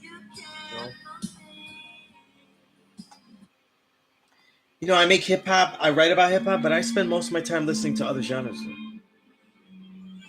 Yeah, Donnie will get to you. You know. Yeah, okay, you crazy. Man. You know what? I disagree with that. I disagree with that wholeheartedly. I'm not just because people played it different doesn't mean that they were more advanced. Like I disagree with that. Sun Ra was more advanced than Miles though. Miles Davis made up nearly like five of the major genres in jazz history. Technically, on that level though, nobody's more advanced than him. You know what I'm saying? Um, Duke Ellington composed the foundation of all jazz to come, including the Sun Ra and Miles. So, is it really more advanced? Like advancement it's a tricky thing. You know what I mean? There there's more there's more there's more deletion of any kind of form in Sun Ra's music, which may give it the feeling of more feeling like that. But I have most of Sun Ra's collection. I don't listen to it like that. But as far as a choice, though, when I listen to it, it's more when I'm in a study mode to hear different things and study them. But no, I would absolutely disagree with that. That he's more advanced. Yeah. Here's why too. It's the perception of advance, right? Most of Sun Ra's songs, though, a lot of them are just they're just Just like a lot of late Coltrane avant-garde work, they're not songs. They don't have beginnings. They don't have stories within them. They don't have set vocal. They don't have set musical lyrics that tell stories and have a conclusion. A lot of some of our stuff don't have that. And when they do, they're more extended. They're more extended though, so they get lost in the messaging. You know what I mean? I don't really agree with that. I don't agree with that. And I'm talking Sun Ra and Miles Davis as a whole. You know what I'm saying? And listen, a lot of the ways to go off the cuff, find riffs, go into different things, Miles was doing that in the 70s and laid a foundation for that as well. So I could never agree with that. I'm a Miles guy. I could never. I find that wholly incorrect. And I don't think that any avant-garde player is more advanced than Miles. And the only argument I would give someone is Coltrane. But if we're talking about composers, it wouldn't be Coltrane either. Players, maybe, and maybe some of the musicianship Sun Ra has is played as musically advanced as what Miles was doing. But as far as compositions, to me, no composition that doesn't really have a conclusion, a set way. It's more like cannabis records. He's just rhyming to rhyme forever. It's totally different. Even Miles Davis's funk era, these songs had conclusions. They had themes. Listen to Jack Johnson album. You know what I mean? Listen to In a Silent Way. Bitches Brew. It's just different. It's not the same. But that's my thing. And again, I'm critical of avant-garde though. Because I felt like after a while they just had to do something different. So they just threw the kitchen sink on everything. Like everything but the kitchen sink is going to be the music. So that's why, you know what I mean? But and it's like I said, like, does music, when it gets more complex, that doesn't mean it's more advanced, because there's very few records that have the poignancy of a simply played ballad. And like I said, I consider ballad the highest form. It taps into love. And now the details of that particular playing, that special word. It's like what I learned with King Kamal making music. It's not about saying everything you wanted to say. It's about saying that one right thing in the perfect way, in the way you said it. That's going to be it. And that's what I mean by the loveliness of the ballad in all forms. And I don't think that the avant-garde era can have that. I don't think that the stuff that Albert Ayler, Sun Ra, and all those, I don't think, and late Coltrane, I don't think that's better than what they had earlier. Whether it's Coltrane, Blue Train, or Love Supreme, it's not, like there's nothing to me that I've heard with Sun Ra that eclipses what Miles, what Coltrane did on Love Supreme, or what Miles did on Kind of Blue, or Sketches of Spain, nothing that I've heard, and you'd be surprised how much. Don't underestimate. When I have catalogs of people, I have complete catalogs. I go out and get everything, everything.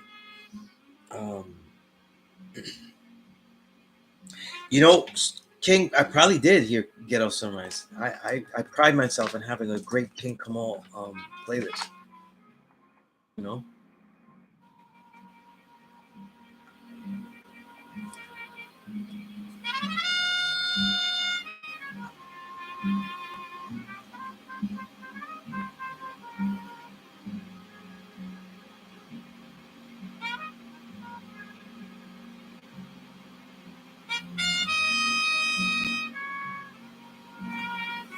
Let me see. Now I'm gonna have to add this new King Kamal song, right?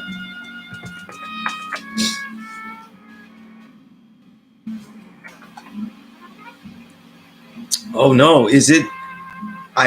Let's see. No. Yeah, I don't have it, God. Like, yeah, you gotta share this with me. You gotta put me on, God.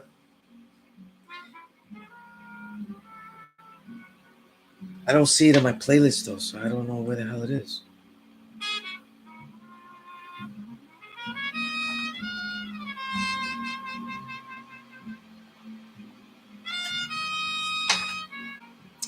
All right, Frank True Morgan, peace, peace. You know, um, yeah. So anyway, I was adding all that stuff because I wanted to answer about what I was asked about children, and how to get them engaged and stuff, and of course you're gonna do things more so. Obviously, music is crucial to my life, though. I'm a musician, um, and I've been writing about. I'm a music writer, a journalist, a historian. So introducing that lifestyle to them and knowing that it's in their blood is something. You know what I'm saying? So it's something that I have to introduce. You know?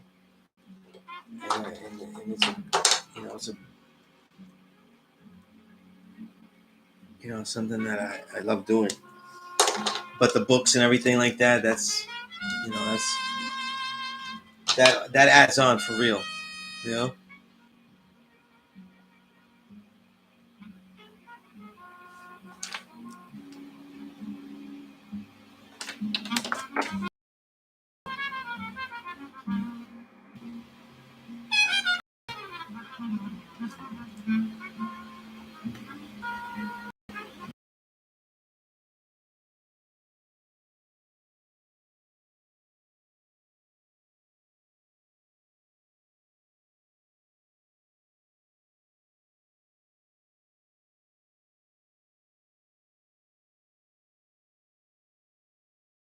You know what, King?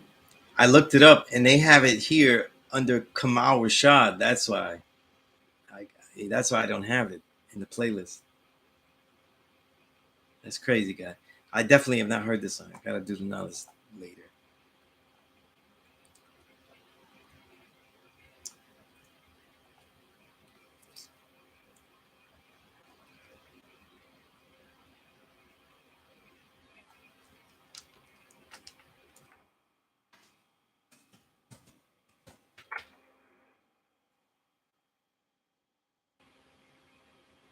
All right. So if anybody that we've been here for 2 hours. If anybody has any questions they want to ask me, I will answer them now. If not, then we will get on the email, text me, contact me. There's a couple of people I'm going to email. I want to email you some books and things like that. So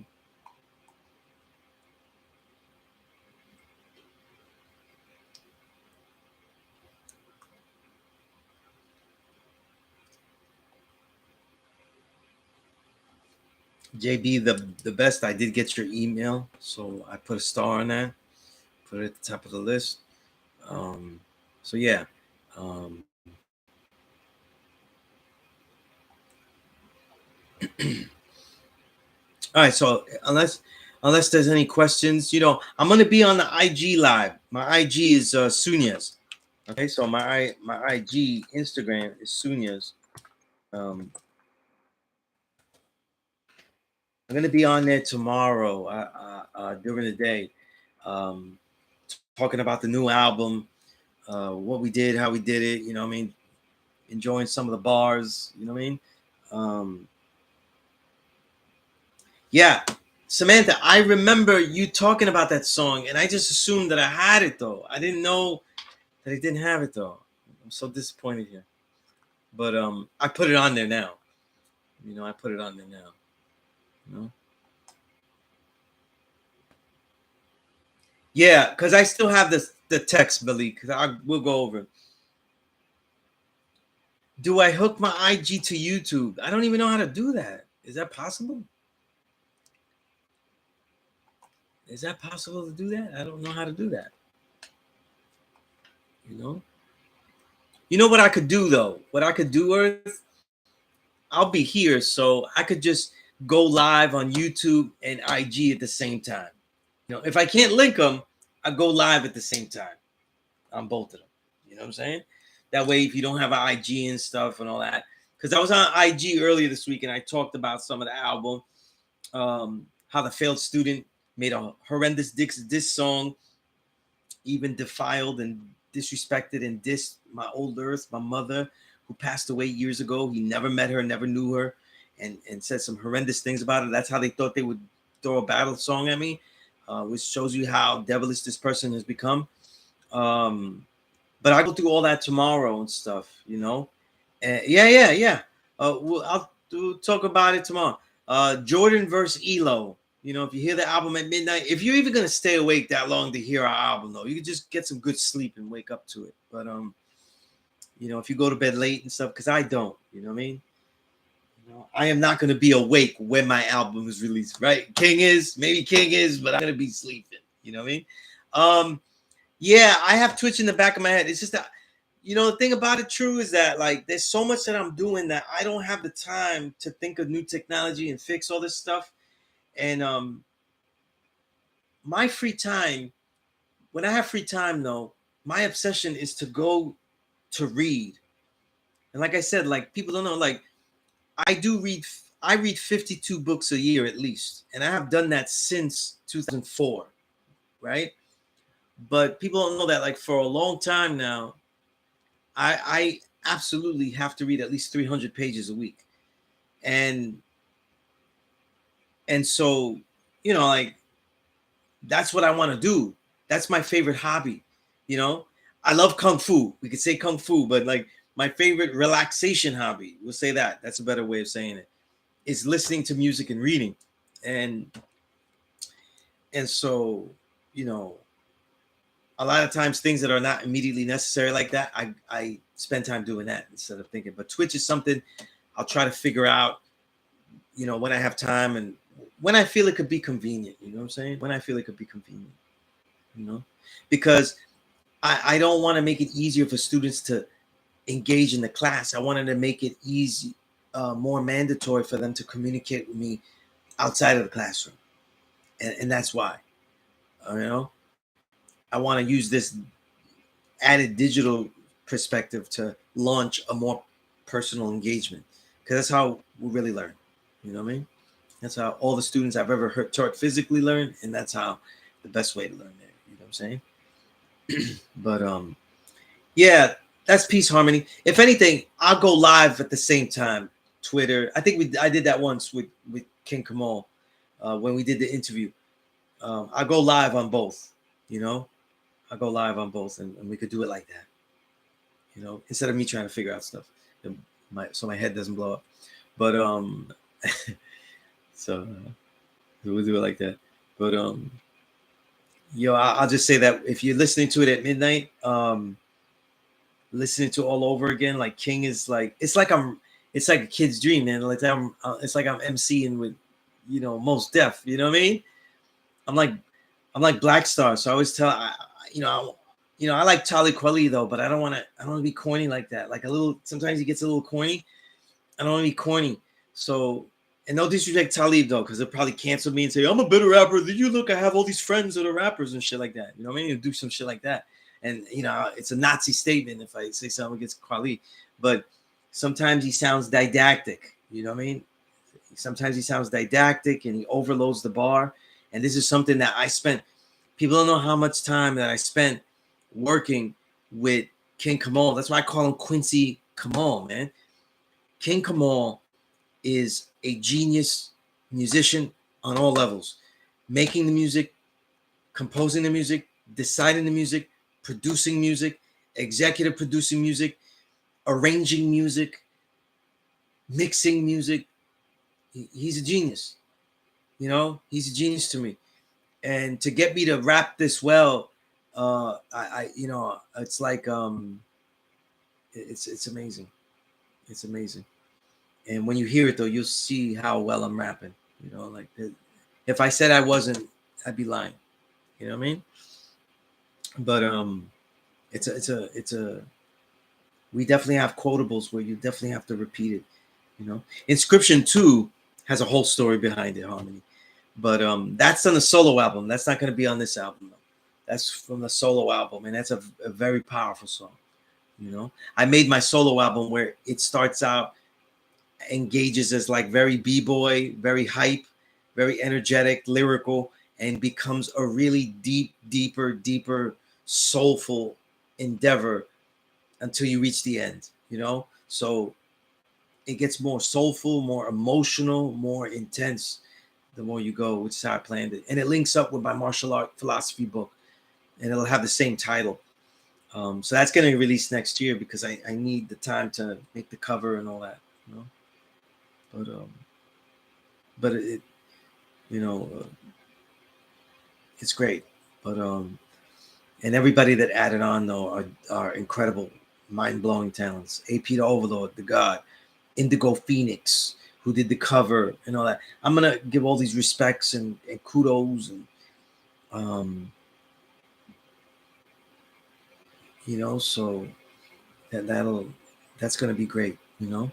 The one nice, my favorite feature, and no one that's on the album is gonna get mad. No producers, even King Kamal won't get mad. But my favorite feature on the album is my little girl. She's on a song and she's beautiful. You know what I'm saying? But I told King Kamal earlier, my oldest daughter doesn't listen to my music because she doesn't know hip hop like that. You know? Yeah. You know, I take a kid to meet Sean Price, all of these people. The pictures I have with a lot of MCs, they're actually taken by her, including the only pictures I have of Sean Price.